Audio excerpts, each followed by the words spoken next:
We call them the three pillars.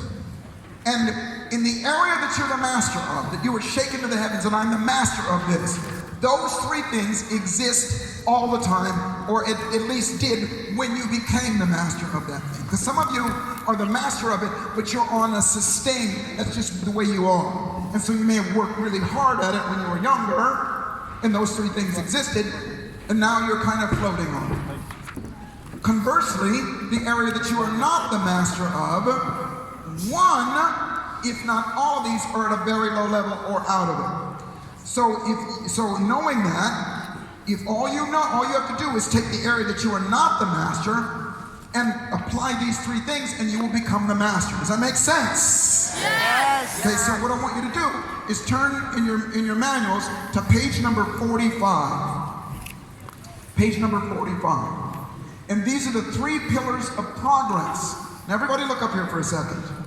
It's not about getting everything that you want right now. As Tony said before, we are happiest when we make progress. As long as you know you're going somewhere, then you're going to be happy, then you're going to be achieving. Yes? Yes. Because what happens to most people is they go, I don't have enough money, and they're frustrated because they feel like they're not making progress. But if you give them something to do, and they're moving towards it, then they're happy because they have a compelling future. They got something that they're going for, that they're pulling for. Yes? Yes. It's the progress that makes us happy. So these are the three pillars of progress. And what I want to share with you is this.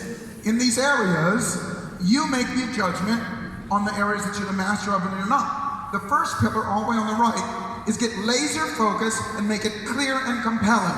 And what that means is this. In the area that you're the master, raise your hand if at one time, if not still, if at one time you were focused on that area and it was compelling for you to do. Raise your hand. Great.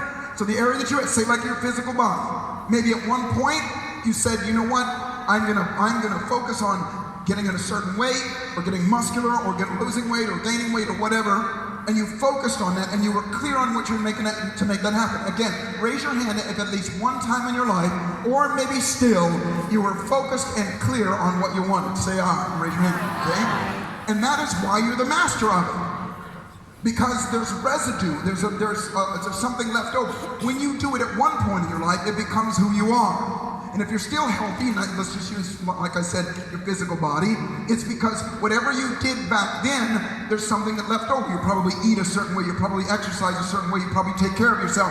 Does that make sense? Yes. And at the bottom here, it says what and why. It means what do you want and why do you want it?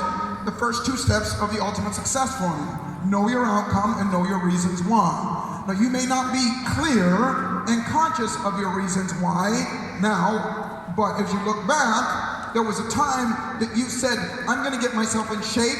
And I'm going to use physical body as an example. I'm going to get myself in shape because, I want to attract a mate, or because I want to have more energy, or because I want to have, a better opinion of myself. That because is your reason why. You may not be conscious of it, but you had a reason why. Raise your hand if you understand what I'm saying, okay? Conversely, the area that you are not the master of, whatever that is, raise your hand if you are not focused and you're not clear on what you want, the area that you're not the master of. About 50% of the room. Now, you may be saying, Joseph, I am clear and I am focused on what it is. I know my reason, I know my way, and that's great. So that pillar may still be standing. But you're going to find out shortly that one of them is probably less. But most of you in the room, that's the number one thing. You're not clear on what you want. You haven't said, and again, I use things like losing weight or making money only because they're good examples. But it's synonymous with everything. So at one point, you got to look at it and you go, okay, well, I want to lose some weight. I'm going to lose some weight. Is that person going to lose weight, yes or no? No. No. Because they're not clear, they're not excited about it, they don't know what it is. So in that area that you're the master of, most of you in this room, that's the number one thing. The few of you that are focused and know what you want, that's great, but let's move on to the next one. Does this make sense? Yes. Fabulous. Okay, pillar number 2.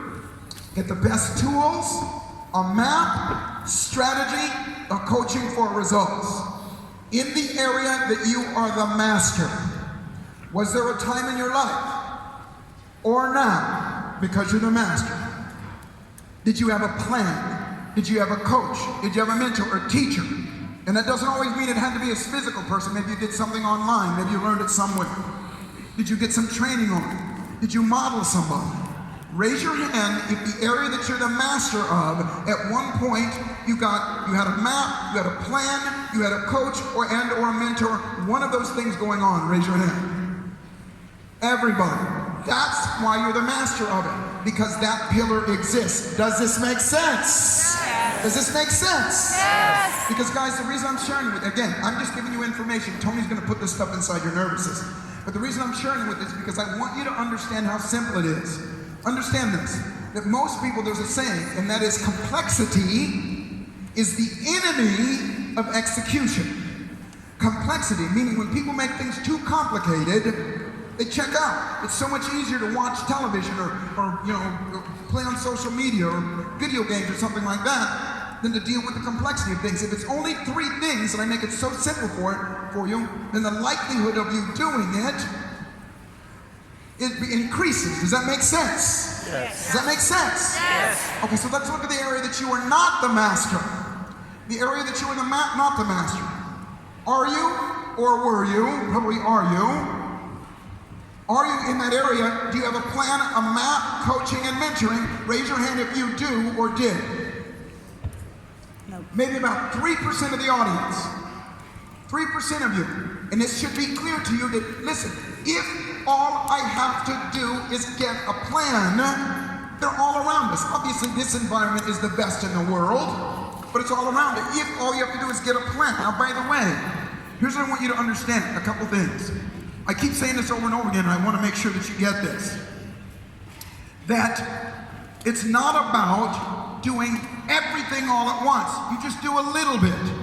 How hard would it be to dedicate 10 minutes of your day for the next week in finding a coach, a mentor, and a plan or something like that? How could you? It's out there all the way. My son calls it YouTube University. Anything that you want to do, it's right there online. You can find it anywhere. Get yourself involved in some sort of course. Get yourself some sort of mentor. Find somebody that you can model. How many of you could spend 10 minutes a day doing something like that? Raise your hand. So again, the reason you are not the master of something is because for most of you, both of those pillars are weak. You don't have a compelling plan. You don't know exactly what you want and why you want it. It's not compelling.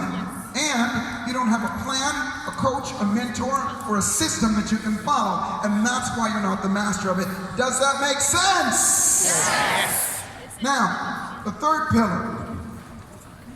The third pillar is get into action and unleash alignment and integration and power. Massive action, achieve success, contribute, and celebrate. And here's what that means. First off, let me ask you. How many of you, in the area that you are the master of, at one point, and maybe still, you got into massive action to make it happen? Raise your hand. That is why you're the master of it. That is why that is high on your list. Because at one point, you took massive action. And you, what we did called unleash, and got rid of things that you weren't in alignment with. And let me explain to you what that means. Let's just say somebody wants to be successful. And they know that it's going to take work, and they know it's going to take determination and discipline. But they also like to smoke weed. Are they going to do it, yes or no? No, because that's going to make them lazy, it's going to make them procrastinate. Let's just say somebody wants to lose weight, but they love cake. Are they going to lose weight, yes or no? No, because that's not in alignment. So you have to learn how to get rid of that, and that's what we're going to be doing today. Does that make sense? Okay? In the area that you are not the master of, the area that you are not the master of, are you or did you not? Are you taking massive action? And are you out of alignment? Raise your hand. Most people, that's why you suck in that area. Does that make sense? Now here's what I want you to know. In all that I've showed you, most of you, in an area that you're not the master of, all three of those things are low. All three of them. Remember, you only have to do just a little bit, okay? And let me give you an example. And what that means is we call this the 2 millimeter rule. I really want you to get this, because otherwise you're going to walk out there and go, look, I got to go from a level 2 to level 10. And that's going to be massive for you, but I just want you to get, remember, at 2 degrees, the 2 millimeter rule, a couple of examples. Tony, again, grew up poor, and I remember him telling me one time, he hated golf. He couldn't see any reason why anybody would play golf. He said it was a boring sport, people just smack the ball around and chase the ball around, it's just ridiculous. But as he got older, he started to recognize that, wait a minute, there might be something to learn. It's a great way to meet business people. And 2 of his 4 children play golf, and they're great golfers. So a few years ago, Tony decided to go out and learn to play golf. And so just like we show on the pillars, he got a coach, he got one of the best coaches in the world, not somebody that's gonna dabble, he got an unbelievable coach. And this guy took him out on the driving range, and now I'm not a golfer, but I guess the driving range is just when you hit the ball in a straight line. And so Tony, if you haven't noticed, is a giant. He's from another planet. We haven't quite figured out what that is, but he's giant. And he's so big that he had to have these special golf clubs made for him. And these things cost him a fortune. And so he showed up at the golf course with his shiny new golf clubs, and his golf instructor's out there, and he says, okay, Tony, what you're gonna do is you're gonna put the ball on the tee here, and you get like this, and whack, you hit the ball. Okay. So Tony gets out there with his new shiny golf clubs, tees up, gets himself in form, and whack, and hits the ball farther and straighter than his coach. His coach goes, well, that's pretty good. Beginner's luck. Let's do another. Puts it down there, whack, even farther and even straighter. Okay, let's try it again. And every time he does it over and over again. He's just hitting it just like a master. Now, of course, men, we know this. Whenever we are successful at something, we're usually gentle and kind to the other person. And I've known Tony for a long time, and there's a side of him you don't know. And so he's just busting this guy's balls. He's telling him, so, how long have you been a coach? Watch this, bitch.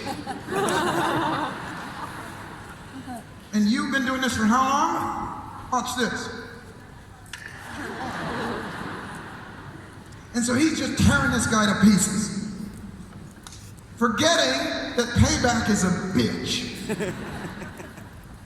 And so the guy endures this the whole time as Tony's, just running him into the ground over and over again. He says, Tony, your first day, that was great. He says, so come back tomorrow for your second lesson. And we're going to take you to another place. And he takes Tony on the next day. Now, Tony leaves with a lot of confidence and a lot of surety. He's got his brand new golf clubs with him, right? Thankful that he spent a fortune on his golf clubs. So the next day, the golf instructor takes him to a different kind of course. Now, you golfers know what I'm talking about, but there's trees on either side, and you only have a narrow path to be able to hit the ball. I don't know what that's called. He takes him there. And so he puts it on the tee, and he adjusts Tony, and Tony goes, and the ball shoots over to the right, way over in the trees. And Tony goes, oh, shaking himself out, puts himself in a state, makes him.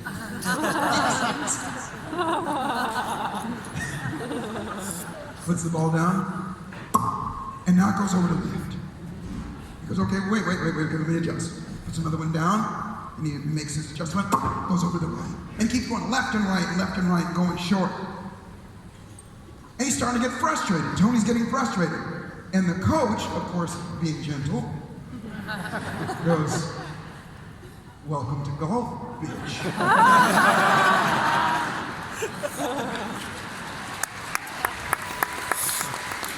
And And Tony, of course, in his gentle fashion goes, this isn't golf. There's something wrong here. I was doing it perfectly yesterday. All I have to figure it out. I just got to adjust it. I got to figure it out. Give me another ball. And he starts hitting them over and over again. And he hits them so hard that he digs in the ground and breaks his expensive golf clubs.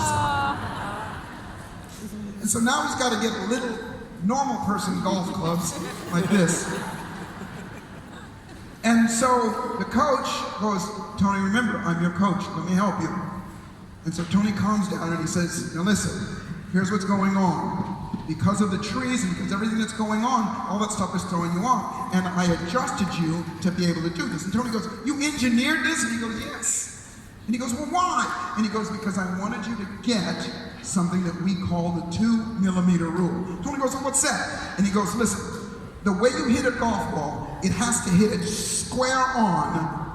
If it's 2 millimeters this way, it's going to go 100 yards this way.